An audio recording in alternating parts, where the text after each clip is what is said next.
Bonjour et bienvenue donc sur ce module des bases de la psychologie.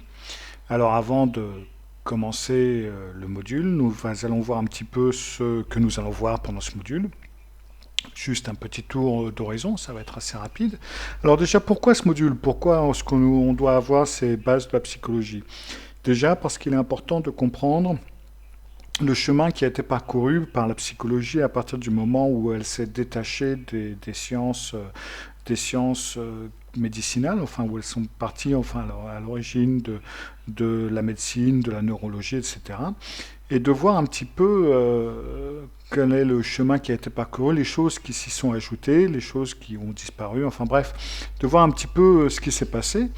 Et puis de cette façon aussi de comprendre les différentes influences sociologiques, les différentes influences de la littérature, de la philosophie qui ont eu sur la psychologie. La psychologie n'est pas une science qui est toute seule, qui est isolée du reste, elle est influencée par pas mal d'autres choses.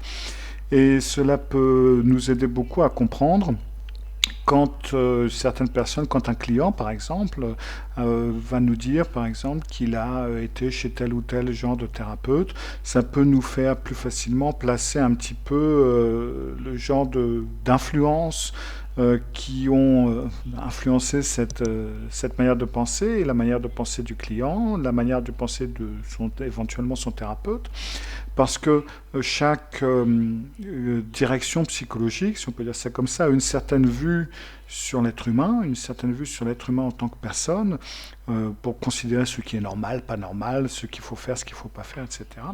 Et il est important de savoir quels sont les courants qui ont influencé ces différentes directions, ces différentes écoles. Donc donc pour comprendre et le client et la psychologie en tant que science, et puis donc ne serait-ce que donc pour connaître ces différents points de vue, ne pas rester cantonné à une méthode et pour savoir également pourquoi nous utilisons la méthode que nous utilisons en ce moment plutôt qu'une autre. D'accord.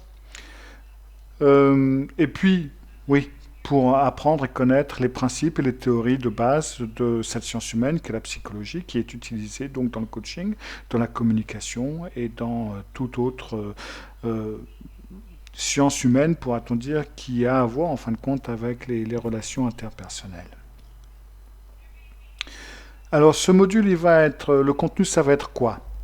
Donc on va commencer par voir les différentes écoles de la psychologie, d'où elles viennent, d'où viennent leurs influences, quelles sont leurs vues donc sur l'être humain, quelles sont leurs vues sur le travail à faire, sur comment stabiliser, si on peut dire ça comme ça, une personne. On va voir également l'analyse transactionnelle, qui donc est une branche, si on peut dire ça comme ça, de la psychologie. Nous n'utiliserons pas spécialement l'analyse transactionnelle dans le coaching, mais dans l'analyse transactionnelle, il y a beaucoup de choses importantes pour ce qui est de la communication, auxquelles il faut être attentif et qu'on doit toujours avoir, pourra-t-on dire, en arrière-plan, pour voir quand le client, en quelque sorte, est en train de déraper sur quelque chose qui pourrait ressembler à jouer un rôle dans une certaine situation. Pour pouvoir plus facilement voir quel est ce rôle et pouvoir dire, bon, bah là, ce n'est pas vous, enfin bref, pour pouvoir influencer plus facilement, pour pouvoir le faire ressortir de ce rôle et en quelque sorte retrouver plus facilement son moi propre, si on peut dire ça comme ça.